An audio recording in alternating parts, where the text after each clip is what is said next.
Hi, my name is Maddie Snyder, and today I'm going to be presenting my 3D Larynx model to you guys. So first, I'm going to start with the obvious portion. So this is going to be your trachea, and you've obviously got your vocal folds inside. They're a little harder to see, and they can also be seen right here. We're just going to get on into it, starting by discussing the cartilages. So first, we're going to talk about the thyroid cartilage, and it looks like a shield, and it's going to act as a shield. It's going to protect the vocal folds. And I've also got the add-ons apple listed, which is what you're going to see in men. They have a little notch right here that's visible. Then we're going to start with our cricoid cartilage, and it's the only cartilage that goes all the way around, and it's just going to ensure that the airway is open for breathing. Next, we're going to talk about our epiglottis, and the epiglottis serves as a protectant. It's going to fold over during a swallow to ensure that no substance goes into the airway. Then we're going to start with our arytenoid cartilages, and they're right here. So our arytenoid cartilages are going to be right down here, and they're going to control the movement of the vocal folds, whereas the corniculates and the cuneiforms are going to help support and stabilize the larynx. So I'm going to try to show you better. Okay. And then we're going to move on into the muscles. So first muscle we're going to talk about is the posterior cricoarytenoid muscle, and it's going to be responsible for opening the airway. So then we're going to move on into the transverse muscle, which is not as efficiently labeled, but I tried. It's this pink portion, and this is going to be the oblique, the X. It makes like an X. So that's a transverse and the oblique. And they're going to be responsible for closing the posterior glottis. I'm going to show you guys a little closer. The next muscle we're going to discuss is the lateral cricoarytenoid muscle.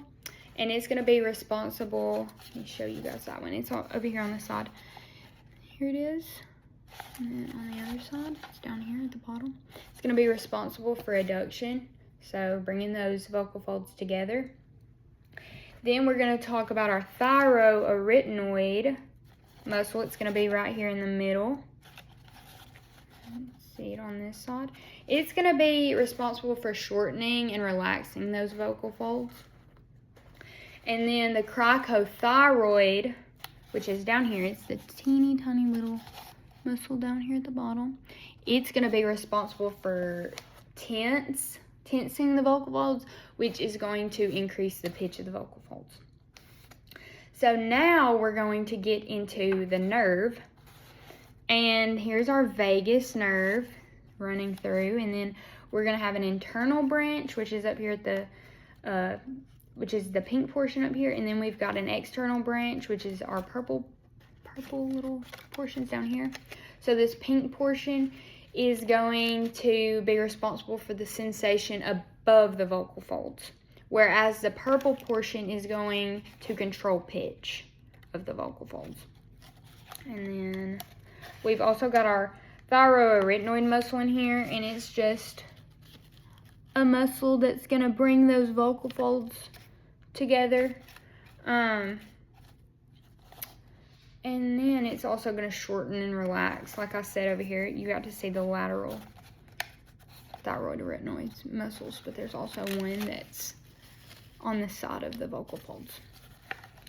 So how I would explain this to a parent is a little bit different. So I'd basically break up all the functions of the larynx between breathing, speaking, and swallowing. So first I would start with breathing. So I would discuss how the vocal folds are going to stay open to ensure that air freely comes out of the lungs. So when we're breathing, that's allowing the air to escape and come out and come back in.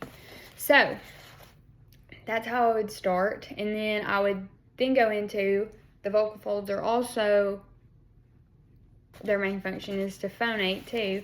So they come together and air is going to pass through them while they come together, and they're going to vibrate together, and it's going to, these muscles are going to work with these vibrations to adjust tense and for pitch and loudness, and that's going to determine our volume and how high our voice is, how low our voice is, and all that fun stuff. So, vocal folds. And then I would go in to talk about swallowing. So I would talk about how the larynx moves upwards. And then I would talk about how this epiglottis, as I stated earlier, this part is going to come down. And when we swallow, the food is not going to be able to enter the larynx because this epiglottis works as a protectant to keep it out of our airway. To allow it to go down our esophagus instead of our trachea. And I think the best way for me to grasp stuff like that is to like explain real world situations. So I would probably explain, like, you know, when food goes down the wrong pipe, how like your first instinct is to cough it up and you feel like the itchiness in your throat and it's very uncomfortable. That means that some substance may have slipped in to that vocal fold, or beneath that vocal fold, and it's just automatically trying to get it out because food does not belong there. And I would talk about how this organ or cartilage is primarily responsible for making sure that no food goes there. Thank you guys so much for watching. I'm going to give you all a little spin one more time. The cricothyroid muscle is a little hard to see because it's so teeny tiny. Okay. Thank you so much.